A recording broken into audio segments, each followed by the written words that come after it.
ओम भगवती माता की जय, विष्णु भगवान की जय। आज चैत्र माह पूर्णिमा का दिन है। आज हम सत्यनारायण भगवान की कथा करने जा रहे हैं।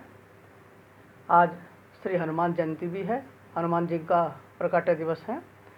आज पूर्णमासी की कथा करने से बहुत फल मिलता है।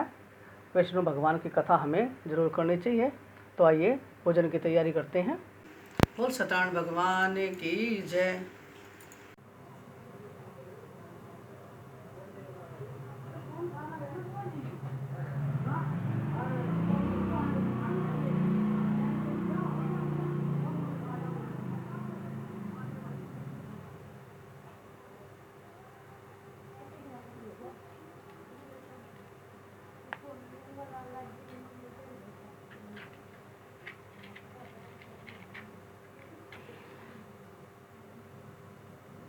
दीपम दीपम नमस्कार तुभ्यं मंगलम पूजन कथम संजय दिया। ओम भूर्भुवः तत्सवितुर्वरेण्यं भर्गो देवस्य धीमहि प्रचोदयात्।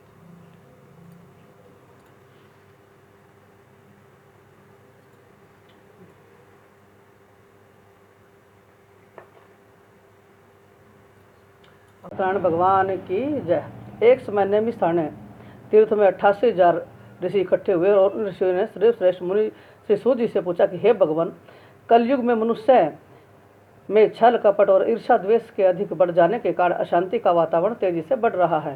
मनुष्य धर्म कर्म को भूल गया है और निर्धरों के शोषण, असहायों पर अत्याचार करने और धर्म विरुद्ध आचरण करने में लिप्त है, जिससे वह पापों के बोझ से दबता जा रहा है। इस कठिन परिस्थितियों में मनुष्य इन सभी विकृतियों से बचते हुए सुख शांति पूर्वक और बंधुजनों से मित्रता के साथ जीवन व्यतीत करता हुआ अंत में मोक्ष को कैसे प्राप्त करे। हे भगवान, मनुष्य के कल्याण के लिए कोई ऐसा उपाय बताइए जिससे मनुष्य को पुण्य मिले तथा उसके जीवन की सभी मनोकामनाएं पूरी हो सके। शास्त्रों के सर्वश्रेष्ठ विद्वान श्री सूत जी ने कहा, हे ऋषियों, आपने जगत के कल्याण के लिए बहुत ही अच्छा प्रश्न किया है। अब मैं उस मंगलकारी व्रत को कहूँगा जिसके प्रभाव से सृष्टि के सभी प्राणी जीवन में सुख संपत्ति, वैभव और समृद्धि पाते हैं, उनकी सारी मनोकामनाएं पूर्ण होती हैं। इस व्रत के विषय में एक बार देवर्षि नारद ने भी भगवान लक्ष्मी नारायण से पूछा था। तब शेषशायी श्री विष्णु भगवान ने नारद जी से जो कथा कही थी उसी कथा को मैं कहता हूँ, आप सभी ध्यानपूर्वक सुने।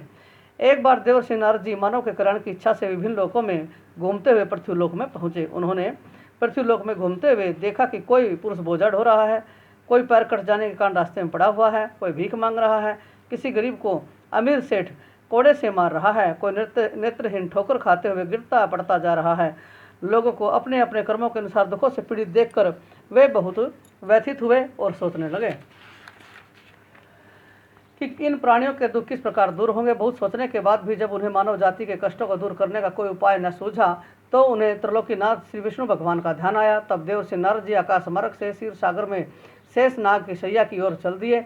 उस समय श्री विष्णु भगवान किसी गहरी चिंता में मगन थे। देवर्षि की वीणा के मधुर संगीत को सुनकर वह अपनी चिंता भूलकर पास ही बैठी से लक्ष्मी जी से बोले कि हे प्रिय, वीणा की इस संगीत लहरी से मुझे नारद जी के आने का आभास हो रहा है। अभी लक्ष्मी जी कुछ बोल पाती कि नारद जी आकाश मार्ग से उनके सामने उपस्थित हुए। नारद जी को अचानक आया हुआ देखकर विष्णु भगवान ने मुस्कुराते हुए उनका स्वागत किया और उनके आने का कारण पूछा। नारद जी ने श्वेत वर्ण और शंख चक्र गदा व पद्म से सज्जित 4 भुजाओं वाले श्री विष्णु भगवान की ओर देखते हुए शांत स्वर में कहा, हे प्रभु, आप सर्वशक्तिमान हैं और सृष्टि का पालन करते हैं। मनुष्य का मन और वाणी भी आपके गुणों का वर्णन नहीं कर सकते। आप सर्वश्रेष्ठ और सर्वोपरि हैं। आपका न कोई आदि है, न मध्य है और न ही अंत ही है। आप सृष्टि के कण कण में विद्यमान हैं और अपने भक्तों के मनोरथ पूर्ण करने वाले हैं। मैं आपको नमस्कार करता हूँ। देवर्षि नारद जी की बातें सुनकर श्री विष्णु भगवान मुस्कुराते हुए बोले कि हे मुनिश्रेष्ठ, कृपा अपने आप आने का कारण निसंकोच होकर बताइए। विष्णु भगवान के इस प्रकार पूछने पर नारद जी ने कहा कि हे प्रभु, पृथ्वी लोक पर जन्म लेने वाले मानव अपने अपने कर्मों के अनुसार विभिन्न योनियों में रहकर अनेक प्रकार से के दुखों से पीड़ित हो रहे हैं। हे तीनों लोकों के स्वामी, मुझ पर कृपा करते हुए कोई ऐसा उपाय बताइए जिससे उनका दुख दूर हो सके और वे सुख संपत्ति का भोग करते हुए मोक्ष को प्राप्त करें। इस पर सभी प्राणियों को जीवन देने वाले श्री विष्णु भगवान बोले, हे नारद, अब मैं ऐसा व्रत बता रहा हूँ जिसके करने से विश्व के सभी स्त्री पुरुषों को पापों से मुक्ति मिलेगी, निर्धनता दूर होगी और मनुष्य सुख संपत्ति के साथ आनंद पूर्वक जीवन यापन करेगा। इस व्रत को करने से उसकी सारी मनोकामनाएं पूरी होंगी। सारे प्राणियों के कष्टों को नष्ट करने वाला व्रत है। श्री सत्यनारायण भगवान का व्रत। श्री सत्यनारायण भगवान के व्रत का पूर्णिमा और संक्रांति के दिन विशेष महत्व है। वैसे किसी भी दिन स्वच्छ होकर सायंकाल के समय कोई भी मनुष्य श्री सत्यनारायण भगवान की पूजा करे और श्रद्धापूर्वक प्रसाद तथा चरणामृत ग्रहण करे तो परिवार सहित उसका कल्याण होगा, उसकी सारी मनोकामनाएं पूर्ण होगी और उसके घर में धन धान्य की कोई कमी नहीं रहेगी। कलयुग में मनुष्य के मोक्ष के लिए यही एकमात्र सरल व उत्तम उपाय है। बोल श्री विष्णु भगवान की जय। ऐसे सूत जी ने कहा कि हे ऋषि मुनियों, अब मैं सबके सामने उस निर्धन ब्राह्मण की कथा का वर्णन कर रहा हूँ जिसने श्री सत्यनारायण भगवान का सबसे पहले व्रत किया। इस व्रत को करने से उस ब्राह्मण की निर्धनता दूर होने के साथ ही उसके सभी कष्ट भी दूर हो गए थे। आप सभी उसकी कथा को ध्यानपूर्वक सुनो। प्राचीन काल में एक निर्धन ब्राह्मण काशी नगरी में रहता था। भिक्षा मांगकर वह किसी प्रकार अपना जीवन यापन कर रहा था। जिस दिन भिक्षा नहीं मिलती थी उस दिन उसे भूखे पेट ही सोना पड़ता था। उसकी ऐसी दशा देखकर ब्राह्मणों से प्रेम करने वाले श्री सत्यनारायण भगवान एक दिन उस ब्राह्मण के समीप एक वृद्ध व्यक्ति का रूप धारण करके पहुंचे। वृद्ध व्यक्ति के रूप में उन्होंने उस ब्राह्मण से पूछा कि हे ब्राह्मण देवता, तुम इस प्रकार घर घर भिक्षा मांगकर अनेकों कष्ट सहते हुए कैसे जीवन यापन कर रहे हो। वृद्ध व्यक्ति के इन वचनों को सुनकर ब्राह्मण बोला कि हे मित्र, मैं बहुत गरीब ब्राह्मण हूँ। आय का कोई साधन न होने के कारण मैं भिक्षा मांगकर किसी प्रकार अपना जीवन यापन कर रहा हूँ। यदि आप मेरी निर्धनता को दूर करने का कोई उपाय जानते हो तो कृपा कर मुझे बतलाइए। निर्धन ब्राह्मण के वचन सुनकर वृद्ध व्यक्ति ने कहा, हे मित्र, श्री सत्यनारायण भगवान का व्रत कथा सुनने और प्रसाद ग्रहण करने से तुम्हारी गरीबी अवश्य ही दूर होगी। श्री सत्यनारायण भगवान की पूजा करने से तुम्हारी सारी मनोकामनाएं पूरी होंगी और तुम्हारे घर में धन संपत्ति की कोई कमी नहीं होगी। ब्राह्मण को व्रत करने का विधि विधान बतलाकर वृद्ध व्यक्ति के रूप वाले श्री सत्यनारायण भगवान वहां से चले गए और आगे जाकर वह अंतर्ध्यान हो गए। निर्धन ब्राह्मण ने वृद्ध व्यक्ति द्वारा बतलाए हुए व्रत को करने का निश्चय किया। उस रात को वह सो नहीं सका। वह व्रत के विषय में ही सोचता रहा और पूरी रात श्री सत्यनारायण भगवान का स्मरण करता रहा। प्रातःकाल उठकर श्री सत्यनारायण भगवान का व्रत रखने का निश्चय कर वह निर्धन ब्राह्मण भिक्षा के मांगने के लिए निकल पड़ा। उस दिन ब्राह्मण को भिक्षा में बहुत धन मिला। वह लौटकर उसने अपने आसपास के लोगों के साथ श्री सत्यनारायण भगवान की पूजा की और उन्हें व्रत कथा सुनाई। फिर ब्राह्मण को प्रसाद देकर स्वयं भी प्रसाद ग्रहण किया। कुछ ही दिनों में उस ब्राह्मण की गरीबी दूर हो गई। उसके घर में धन धान्य की वर्षा होने लगी। धनी हो जाने पर लोग उसका सम्मान करने लगे। श्री सत्यनारायण भगवान की कृपा से निर्धनता दूर हो जाने पर ब्राह्मण हर माह श्री सत्यनारायण भगवान का व्रत करने लगा। हे श्रेष्ठ मुनियों, श्री सत्यनारायण भगवान का व्रत और पूजा करने से उस निर्धन ब्राह्मण के सभी कष्ट दूर हो गए। उस ब्राह्मण से श्री सत्यनारायण भगवान की व्रत कथा सुनकर अन्य व्यक्ति भी उनका व्रत करते हुए पूजा करने लगे। अब मैं आपको उन व्यक्तियों की भी कथा सुनाता हूँ जिनके कष्ट यह व्रत करने से दूर हुए। धन संपदा से संपन्न उस ब्राह्मण ने हर माह नियमित रूप से व्रत करते हुए जब अगले माह श्री सत्यनारायण भगवान का व्रत किया तो उस व्रत में बहुत से बांधव और मित्र सम्मिलित हुए। उसी समय जंगल से लकड़ियां काटकर लाता हुआ एक वृद्ध लकड़हारा वहां से गुजरा। बहुत तेज प्यास लगने की वजह से उस वृद्ध लकड़हारे ने जल पीने की इच्छा से लकड़ियों के गट्ठर को जमीन पर रखा और घर के आंगन में पहुंचकर उस ब्राह्मण से पूछा, हे ब्राह्मण देवता, आप किसका पूजन कर रहे हैं? इस व्रत को करने से क्या लाभ होता है? कृपा करो मुझे बतलाइए। वृद्ध लकड़हारे के प्रश्न को सुनकर उस ब्राह्मण ने कहा कि मैं अपने बंधु बांधवों और परिचितों के साथ श्री सत्यनारायण भगवान का व्रत और पूजन कर रहा हूँ। यह व्रत करने से श्री सत्यनारायण भगवान की कृपा से निर्धनता दूर होती है और संसार के सारे दुखों से मुक्ति मिल जाती है। श्री सत्यनारायण भगवान की कृपा से ही मेरी निर्धनता भी दूर हुई है और मेरे घर में धन धान्य के भंडारे भरे हुए हैं। ब्राह्मण से श्री सत्यनारायण भगवान के व्रत के विषय में जानकर वृद्ध लकड़हारा बहुत प्रसन्न और भगवान का प्रसाद लेकर चला गया। उसने भी श्री सत्यनारायण भगवान के व्रत को करने का निश्चय कर लिया। चलते हुए लकड़हारे ने सोचा कि आज इन लकड़ियों को बेचने पर जो धन मुझे मिलेगा उस धन से मैं श्री सत्यनारायण भगवान की पूजा करूंगा। ऐसा विचार करने के कारण उस दिन लकड़हारे को लकड़ियों के पहले से अधिक दाम मिले। उस वृद्ध लकड़हारे ने उन रुपयों से केले की फली, घी, दूध, दही, गेहूं का आटा और शक्कर आदि सामग्री खरीदी। घर लौटकर लकड़हारे ने श्री सत्यनारायण भगवान का व्रत और पूजन किया। उस पूजा में उसके परिवार के सदस्य व आसपास के लोग भी सम्मिलित हुए। श्री सत्यनारायण भगवान की पूजा करने और व्रत कथा सुनने के उपरांत उस लकड़हारे ने प्रसाद बांटकर स्वयं भी प्रसाद ग्रहण किया। श्री सत्यनारायण भगवान की कृपा से लकड़हारे के घर में धन धान्य की वर्षा होने लगी। उसकी निर्धनता समाप्त हो गई। श्री सत्यनारायण भगवान की पूजा करते हुए लकड़हारा आनंद पूर्वक जीवन व्यतीत करता हुआ अंत में मोक्ष पाकर वैकुंठ धाम को चला गया। बोल श्री सत्यनारायण भगवान की जय। सूत जी ने कहा कि हे श्रेष्ठ मुनियों, अब मैं आगे कथा सुनाता हूँ। प्राचीन काल में कनकपुर में उल्कामुख नाम का एक बुद्धिमान राजा था। वह राजा सत्यवादी और जितेंद्रिय था। उसे किसी भी प्रकार का लोभ लालच नहीं था। वह प्रतिदिन मंदिर जाकर श्री सत्यनारायण भगवान की पूजा करता था और निर्धनों को अन्न, वस्त्र और धन देकर उनके कष्ट दूर करता था। उस राजा की पत्नी सुभद्रा बहुत सुशीला और सती साध्वी थी। वे दोनों हर माह श्री सत्यनारायण भगवान का व्रत करते थे। श्री सत्यनारायण भगवान की कृपा से उनके महल में धन संपदा के भंडारे भरे रहते थे। उनकी सारी प्रजा आनंदपूर्वक जीवन यापन कर रही थी। एक बार राजा उल्कामुख अपनी रानी और बहुत से अन्य लोगों के साथ भद्रशिला नदी के किनारे श्री सत्यनारायण भगवान की पूजा कर रहे थे। तभी नदी के तट पर एक बड़ी नौका आकर रुकी। उस नौका में एक धनी व्यापारी यात्रा कर रहा था। वह व्यापारी काफ़ी धन कमाकर अपने नगर को लौट रहा था। उसका सारा धन उस नौका में रखा हुआ था। नौका से उतरकर वह व्यापारी राजा उल्कामुख के समीप पहुंचा। राजा को पूजा करते हुए देखकर उसने पूछा कि हे राजन, आप इन सब लोगों के साथ किसकी पूजा कर रहे हैं? इस पूजा को करने से मनुष्य को क्या फल मिलता है? राजा ने उस व्यापारी से कहा कि मैं अपनी प्रजा के साथ श्री सत्यनारायण भगवान की पूजा कर रहा हूँ। मैं हर पूर्णिमा को श्री सत्यनारायण भगवान का व्रत करता हूँ और फिर पूजा अर्चना कर भगवान का प्रसाद लोगों में बांटकर स्वयं भी ग्रहण करता हूँ। श्री सत्यनारायण भगवान का व्रत करने से मेरे राज्य की सारी प्रजा सुखपूर्वक रहती है। राजा के कथन को सुनकर व्यापारी ने कहा कि हे राजन, मैं भी श्री सत्यनारायण भगवान का व्रत करना चाहता हूँ। कृपया मुझे यह व्रत करने की विधि बतलाइए। राजा ने व्यापारी को श्री सत्यनारायण भगवान के व्रत की पूरी सारी विधि बतला दी। फिर राजा ने व्रत कथा सुनकर अन्य लोगों के साथ व्यापारी को भी प्रसाद दिया और स्वयं भी प्रसाद ग्रहण किया। उस व्यापारी ने श्री सत्यनारायण भगवान का स्मरण करते हुए प्रसाद ग्रहण किया और आगे की यात्रा प्रारंभ कर दी। वह विभिन्न नगरों में व्यापार करता हुआ बहुत सा धन कमाकर अपने नगर को लौटा। व्यापारी ने अपने घर पहुंचकर अपनी पत्नी लीलावती से कहा कि हमारे कोई संतान नहीं है।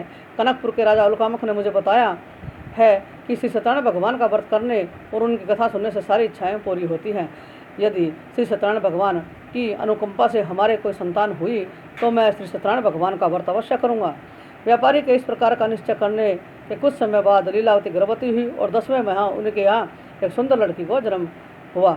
व्यापारी ने पुत्री के जन्म पर बहुत खुशियाँ मनाई, लेकिन श्री सत्यनारायण भगवान का व्रत नहीं किया। जब लीलावती ने अपने पति को श्री सत्यनारायण भगवान का व्रत करने के वचन को याद दिलाया तो वह बोला कि इतनी भी क्या जल्दी है कि मैं इधर व्यापार में बहुत व्यस्त हूँ, अभी मेरे पास समय नहीं है। जब हमारी बेटी बड़ी हो जाएगी तो मैं इसका विवाह करूँगा, तब मैं श्री सत्यनारायण भगवान का व्रत अवश्य करूँगा। अपने पति की बात सुनकर लीलावती चुप रह गई। व्यापारी की पुत्री कलावती इस प्रकार बड़ी होने लगी जैसे शुक्ल पक्ष का चंद्रमा तेजी से बढ़ता है। शीघ्र ही 18 वर्ष बीत गए। एक दिन व्यापार में काफ़ी धन कमाकर लौटे व्यापारी ने अपनी बेटी को सहेलियों के साथ उपवन में घूमते हुए देखा तो उसके विवाह की चिंता होने लगी। अपनी पत्नी लीलावती से इस संबंध में बात कर व्यापारी ने कलावती के लिए सुयोग्य वर ढूंढने के लिए अपने सेवकों को भेजा। व्यापारी के सेवक कंचनपुर नगर में पहुंचे। वहां उन्होंने एक वणिक पुत्र को देखा। वह वणिक पुत्र अत्यंत सुंदर और गुणवान था। सेवकों ने वापस लौटकर व्यापारी को उस वणिक के पुत्र के विषय में बतलाया। वह व्यापारी उस सुंदर लड़के को देखकर बहुत प्रसन्न हुआ और उसके साथ प्रसन्नचित अपनी लड़की का विवाह धूमधाम से कर दिया। दहेज में उसने वणिक पुत्र को बहुत सारा धन दिया। कलावती का विवाह भी हो गया, लेकिन व्यापारी दुर्भाग्य से श्री सत्यनारायण देव का व्रत करना भूल गया। लीलावती ने अपने पति को याद दिलाया कि आपने अपनी पुत्री के विवाह पर श्री सत्यनारायण भगवान का व्रत करने का निश्चय किया था, अब आप उसे करें। पत्नी की बात सुनकर व्यापारी ने कहा, लीलावती, अभी तो मैं अपने दामाद के साथ व्यापार करने जा रहा हूँ। व्यापार से लौटकर श्री सत्यनारायण भगवान का व्रत और पूजन जरूर करूँगा। यह कहकर व्यापारी कई नौकाओं में सामान भरकर अपने दामाद और सेवकों के साथ व्यापार के लिए चला गया। उस व्यापारी के बार बार व्रत का निश्चय करने और फिर व्रत न करने से श्री सत्यनारायण भगवान क्रोधित हो गए और उन्होंने उसे दंड देने का निश्चय किया। व्यापारी अपने दामाद के साथ रतनसारपुर नामक नगर में पहुंचकर व्यापार करने लगा। श्री सत्यनारायण भगवान की माया से कुछ चोर वहां के राजा के महल में चोरी करके भाग रहे थे। राजा के सैनिक उन चोरों का पीछा कर रहे थे। भागते हुए चोरों ने सैनिकों से बचने के लिए चोरी का माल अवसर पाकर व्यापारी की नाव में छिपा दिया। चोर खाली हाथ आसानी से भाग गए। चोरों का पीछा करते हुए सैनिक व्यापारी की नाव के पास पहुंचे। व्यापारी की नाव की तलाशी लेने पर उन्हें राजा का चोरी का सामान धन मिल गया। तब वे सैनिक उस व्यापारी और उसके दामाद को बांधकर राजा चंद्रकेतु के पास ले गए। राजा चंद्रकेतु ने उन दोनों को कारावास में डाल दिया और उनका सारा धन जब्त कर लिया। श्री सत्यनारायण भगवान के प्रकोप से उधर लीलावती भी कई मुसीबतों में पड़ गई। चोर उसके घर से सारा सामान धन चुरा कर ले गए। घर में खाने के लिए अन्न भी नहीं बचा। भूख प्यास से व्याकुल व्यापारी की बेटी कलावती अन्न की चिंता में एक ब्राह्मण के घर गई। वहाँ श्री सत्यनारायण भगवान की व्रत कथा हो रही थी। कलावती ने भी वहाँ बैठकर व्रत कथा सुनी और प्रसाद लिया। फिर अपने घर लौटकर कलावती ने अपनी माँ लीलावती को सारी बात बताई। कलावती से श्री सत्यनारायण भगवान के व्रत की बात सुनकर लीलावती ने अपने परिवार और आसपास के लोगों के साथ श्री सत्यनारायण भगवान का पूजन किया और फिर सबको प्रसाद बांटकर स्वयं भी प्रसाद ग्रहण किया। लीलावती ने अपने पति और दामाद के शीघ्र घर लौट आने की कामना से श्री सत्यनारायण भगवान का व्रत किया था। लीलावती ने के विधि पूर्वक व्रत करने और प्रसाद ग्रहण करने से श्री सत्यनारायण भगवान प्रसन्न हो गए और उसकी मनोकामना पूरी की। उन्होंने राजा चंद्रकेतु को स्वप्न में दर्शन देकर कहा कि हे राजन, वह व्यापारी और उसका दामाद बिल्कुल निर्दोष है। सुबह ही उन दोनों को छोड़ दो और उनका सारा धन भी लौटा दो, अन्यथा तुम्हारा सारा धन, वैभव, राज्य आदि नष्ट कर दूंगा। इतना कहकर श्री सत्यनारायण भगवान अंतर ध्यान हो गए। प्रातःकाल होते ही राजा चंद्रकेतु ने अपने मंत्री और राज ज्योतिषी को रात के स्वप्न के बारे में बतलाया तो सभी ने व्यापारी और उसके दामाद को छोड़ देने के लिए कहा। राजा चंद्रकेतु ने तुरंत उन दोनों को छोड़ दिया, उनका सारा धन भी लौटा दिया। इस प्रकार श्री सत्यनारायण भगवान की कृपा से वे दोनों खुशी खुशी अपने नगर की ओर चल दिए। बोल श्री सत्यनारायण भगवान की जय। चौथा अध्याय। श्री सूत जी बोले, उस व्यापारी ने अपने दामाद के साथ शुभ मुहूर्त में नौकाओं से रतनसारपुर से प्रस्थान किया। लंबी यात्रा करने के बाद एक नगर के तट पर नौकाओं को रोककर दोनों ने भोजन किया और फिर विश्राम करने लगे। जब नदी किनारे वे दोनों विश्राम कर रहे थे तभी श्री सत्यनारायण भगवान साधु के रूप में वहां पहुंचे। उन्होंने व्यापारी के समीप पहुंचकर पूछा कि हे वणिक, तेरी नौकाओं में क्या सामान है? मन ही मन यह सोचकर कि दंडी साधु अवश्य ही कुछ मांगने की इच्छा से सामान के विषय में पूछ रहा है, व्यापारी ने झूठ बोल दिया कि हे दंडी स्वामी, मेरी नौकाओं में तो बेल तथा पत्ते आदि भरे हुए हैं। व्यापारी के झूठे वचन सुनकर श्री सत्यनारायण भगवान ने कहा, हे वैश्य, तुम्हारा वचन सत्य होगा। इतना कहकर दंडी वेशधारी सत्यनारायण भगवान वहाँ से चले गए। उधर वह व्यापारी दंडी साधु को वहाँ से खाली हाथ लौटाकर बहुत खुश हुआ, लेकिन अगले ही पल उसकी सारी खुशियाँ समाप्त हो गई। व्यापारी ने जब अपनी नौकाओं में बेल और पत्र भरे वे देखे तो वह विलाप करने लगा। रोते रोते व्यापारी मूर्छित होकर गिर पड़ा। कुछ देर बाद जब उसकी मूर्छा दूर हुई तो वह अपना विलाप करने लगा। तब उसके दामाद ने कहा कि आप दुखी मत होइए, यह सब उस दंडी साधु के श्राप की वजह से हुआ है, अतः हमें उनके शरण में जाना चाहिए। वही साधु हमें इस विपत्ति से छुटकारा दिलाएंगे। दामाद के वचन सुनकर वह व्यापारी दंडी साधु को खोजने चल दिया।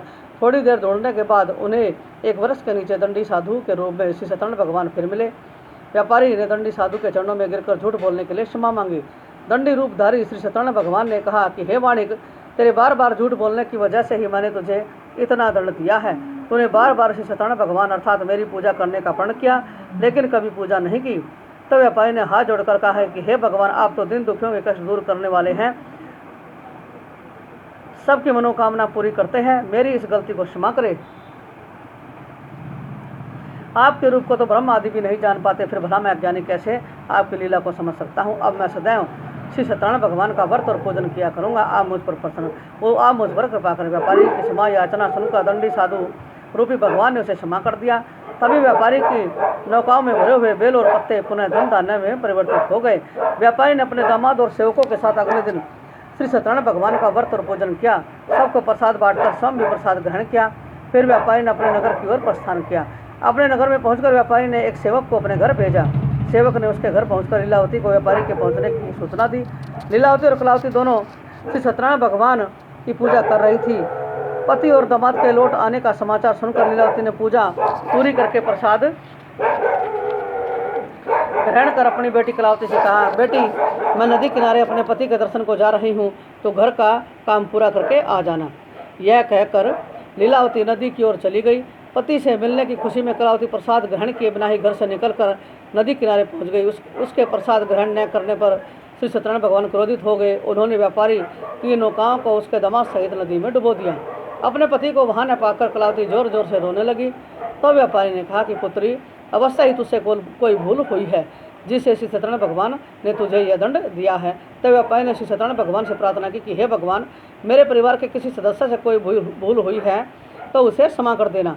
उसी समय बादलों के गरजने की आवाज़ के साथ आकाशवाणी हुई, हे वणिक, तेरी पुत्री मेरा प्रसाद ग्रहण किए बिना ही चली आई है। उसकी इस भूल के कारण ही तुम्हारी नाव के साथ साथ तुम्हारा दामाद भी नदी में डूब गया है। अभी घर जाकर तेरी पुत्री प्रसाद ग्रहण करके वापस आए तो ही उसे पति के दर्शन होंगे और डूबी हुई नौकाएं भी जल के ऊपर आ पाएंगी। कलावती ने ऐसा ही किया। उसके प्रसाद ग्रहण करके वापस लौटते ही नौकाएं जल के ऊपर आ गई। व्यापारी का दामाद भी सुरक्षित नदी के बाहर निकल आया। श्री सत्यनारायण भगवान की कृपा से व्यापारी की खुशियाँ फिर से लौट आई। घर लौटकर व्यापारी ने अपने परिवार और बंधु बांधवों के साथ श्री सत्यनारायण भगवान की पूजा की और सबको प्रसाद बांटकर स्वयं भी ग्रहण किया।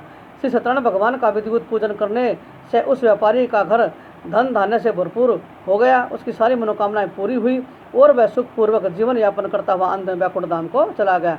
बोल श्री सत्यनारायण भगवान की जय। 5वां अध्याय। श्री सूत जी बोले कि हे ऋषियों, अब मैं एक अन्य कथा भी सुनाता हूँ, आप भी चिंता मुक्त होकर यह कथा सुनो और जीवन में इस कथा का आचरण करो। कौशलपुर में तुंगध्वज नाम का एक राजा था। उसके नगर की प्रजा उसकी छत्र छाया में सुखपूर्वक रह रही थी। वह राजा अपनी प्रजा के सुख दुख का बहुत ध्यान रखता था, लेकिन एक बार उसने भी श्री सत्यनारायण भगवान का प्रसाद ग्रहण नहीं किया। तब सभी को चिंता मुक्त करके धन संपत्ति से भंडारों को भरकर प्राणियों को जीवन के सारे सुख देने वाले श्री सत्यनारायण भगवान ने राजा को प्रसाद ग्रहण न करने का दंड दिया। एक दिन राजा तुंगध्वज जंगल में हिंसक जानवरों का शिकार करने के लिए गया था। शिकार के पीछे तेजी से घोड़ा दौड़ाते हुए वह अपने सैनिकों से अलग हो गया। राजा ने कई हिंसक जानवरों का शिकार किया। शिकार की दौड़ धूप से बहुत अधिक थक गया था। कुछ देर विश्राम करने के लिए वह एक बड़े वृक्ष के नीचे जाकर बैठ गया। समीप ही कुछ ग्वाले श्री सत्यनारायण भगवान का पूजन कर रहे थे। राजा तुंगध्वज उनके पास से गुजरा, लेकिन उसने श्री सत्यनारायण भगवान को नमस्कार नहीं किया और जाकर वृक्ष के नीचे बैठ गया। ग्वालों ने पूजा करके राजा को प्रसाद दिया तो राजा ने उनको छोटे लोग समझकर वह प्रसाद ग्रहण नहीं किया और घोड़े पर सवार होकर अपने नगर को चल पड़ा। नगर में पहुंचकर राजा को अनेकों प्रकार के अपशकुन दिखाई देने लगे। महल के पास पहुंचते ही राजा बुरी तरह चौंक गया। महल में आग लग गई थी। जल्दी पूरा महल जलकर राख हो गया। साथ ही उसकी पत्नी पुत्र पुत्री आदि भी जल गए। राजकोष भी जलकर नष्ट हो गया। श्री सत्यनारायण भगवान के प्रकोप से राजा का सब कुछ नष्ट हो गया। तब राज ज्योतिषी ने कहा, महाराज, आपसे अवश्य ही कोई भूल हुई है। अगर आप उस भूल का प्रायश्चित कर लेंगे तो सब कुछ पहले की तरह हो जाएगा। राजा को तुरंत अपनी भूल का ध्यान आ गया। फिर मंदिर में जाकर राजा ने श्री सत्यनारायण भगवान से क्षमा मांगी और उनकी पूजा की। पूजा के बाद प्रसाद ग्रहण कर श्री सत्यनारायण भगवान की कृपा से राजा का महल पहले की तरह प्रकट हो गया। महल में रानी पुत्री आदि भी सकुशल मिल गए। फिर राजा दीर्घ काल तक श्री सत्यनारायण भगवान की पूजा करता रहा। उनकी पूजा करने और प्रसाद ग्रहण करने से राजकोष बढ़ता रहा। राजा ने भी प्रजा के सुखों के लिए उस धन का खूब उपयोग किया, लेकिन श्री सत्यनारायण भगवान के अनुकंपा से राजकोष कम नहीं हुआ। जीवन के सभी सुखों को भोग कर अंत में राजा तुंगध्वज वैकुंठ को गया और मोक्ष प्राप्त किया। इस प्रकार जो भी व्यक्ति श्री सत्यनारायण भगवान का व्रत और पूजन करता है, उसके सारे दुख व चिंताएं दूर हो जाते हैं। उसके घर में धन धान्य के भंडारे भरे रहते हैं। पूरा परिवार आनंदपूर्वक रहता है। श्री सत्यनारायण भगवान की कृपा से सारी विपत्तियां दूर हो जाती है। निसंतानों को संतान मिलती है और सारी मनोकामनाएं पूरी होती है। अंत में मनुष्य मोक्ष को प्राप्त कर सीधे वैकुंठ धाम को जाता है। श्री सूत जी ने कहा कि कुछ क्षण रुक कर, हे श्रेष्ठ मुनियों, पूर्व जन्म में जिन लोगों ने श्री सत्यनारायण भगवान का व्रत किया, उन्हें अगले जन्म में भी सभी तरह के सुख मिले। वरस्थानंद ब्राह्मण ने पूर्व जन्म में श्री सत्यनारायण भगवान के विधिवत व्रत किया था, तो अगले जन्म में उसने सुदामा के रूप में भगवान की पूजा करते हुए अंत में मोक्ष प्राप्त किया और वैकुंठ धाम को चला गया। उल्कामुख नामक राजा अगले जन्म में राजा दशरथ के रूप में उत्पन्न हुए और मोक्ष प्राप्त कर वैकुंठ को गए।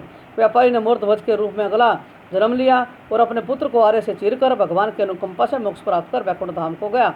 राजा तुंगध्वज ने मनु के रूप में अगला जन्म लेकर भगवान की पूजा पाठ करते हुए लोकप्रिय होकर सदकर्म करते हुए मोक्ष प्राप्त किया और वैकुंठ धाम को चले गए।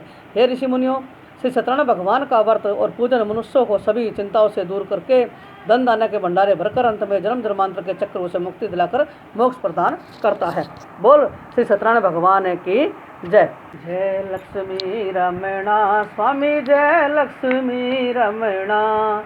सत्यनारायण स्वामी, सत्यनारायण स्वामी, जनपातक हरणा, ओम जय लक्ष्मी रमणा। रतन जड़ित सिंहासन अद्भुत छवि राजे, नारद करत निरंजन घंटा ध्वनि बाजे, ओम जय लक्ष्मी रमणा। प्रगट भये कलि कारण, दोज को दरस दियो स्वामी, दोज को दरस दियो। बूढ़ो ब्राह्मण बने कर कंचन महल कियो, ओम जय लक्ष्मी रमणा। धुर बल भील कराल, इन पर कृपा करी स्वामी, इन पर कृपा करी। चंद्रचूड़ एक राजा, तिनकी विपद हरी, ओम जय लक्ष्मी रमणा। वैश्य मनोरथ पायो, श्रद्धा तज दीनी स्वामी श्रद्धा तज दीनी, सो फल भोग्यो प्रभु जी फिर स्तुति कीनी। ओम जय लक्ष्मी रमणा भाव भक्ति के कारण, छिन छिन रूप धरो स्वामी छिन छिन रूप धरो। सरदा धारण कीनी तिनको काज सरो, ओम जय लक्ष्मी रमणा ग्वाल बाल संग राजा, वन में भक्ति करी स्वामी वन में भक्ति करी। मन वांछित फल दीना दीन दयाल हरि, ओम जय लक्ष्मी रमणा चढ़ते प्रसाद समाया, कदली फल मेवा स्वामी कदली फल मेवा। धूप दीप तुलसी से राजी सतदेवा, ओम जय लक्ष्मी रमणा। श्री सत्यनारायण भगवान जी की आरती जो कोई नर गावे, स्वामी प्रेम सहित गावे। कहत शिवानंद स्वामी मनवांछित फल पावे, ओम जय लक्ष्मी रमणा ओम जय लक्ष्मी रमणा। स्वामी जय श्री लक्ष्मी रमणा, सत्यनारायण स्वामी जन पातक हरणा, ओम जय लक्ष्मी रमणा। बोल श्री सत्यनारायण भगवान की जय, ओम भगवती माता की जय, विष्णु भगवान की जय हो।